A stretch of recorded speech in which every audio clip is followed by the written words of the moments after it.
pinakatinitilian siya. Ay, grabe na. Parang ano yata. Nagundong eh. More than half yata ng Araneta Coliseum, mga fans ni Bini Mika. Kasi na ito, ipa-flash siya dun sa screen, talagang Uy! nag-iyak. Mama Noy, kala ko ipaplasya ni Doro. Ha? Ano ba? Bakit ba? Ay! Ipa-flash, oo. Hindi ka na love ni tita ko.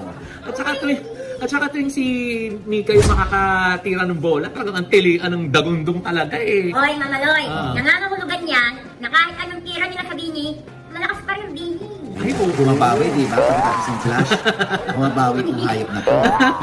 Pero in fairness, si Mika talaga yung pinakatinitilian. Kuya, Oh. hindi si Piang. In fairness to me, Ah. umalis na kasi ako kasi nga gagawaran ako nito.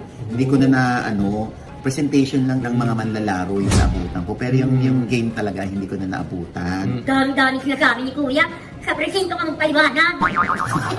Alam mo, Malibasa, madala siya doon, no? Oh, ay, hindi, Mama Noy. Hindi.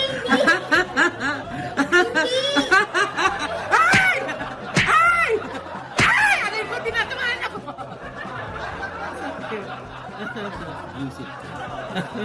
Wala nga ako doon, kaya sabi ko, hoy, ikaw nang bahala, Loya. Aalis na ako dahil malilate na ako dahil sa Marriott Hotel pa yun. Yes. From Araneta to Marriott, ikaw naman, Brenna. Oo nga. Ano ang balita to? Ay, pero ano talaga na, si Mika talaga yung pinakatinlian ng bonggang-bongga. Si Piang ang tinatanong sa'yo, Mama Noy. Ay, may mga fans din si Piang doon. Kaso nga lang talagang mas marami lang siguro talagang present na fans ni Mika. Kaya talagang grabe, ang lakas talaga. Oo. Yes or no lang, Mama Noy.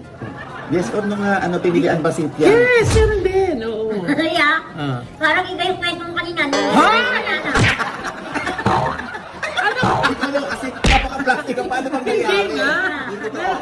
Grabe talaga yung lakas ng tilisam ng mga fans ni Mika, Nay. Kay Piang nga, Mama Noy. Meron din! Di, syempre kasi andun din, may mga fans din si Vibory, o may fans din si Loisa Andalio, o may mga fans sila dun, syempre. Oo. Mama Noy, wala akong pakailan sa mga pinagbabanggit mo. Si Piang nga.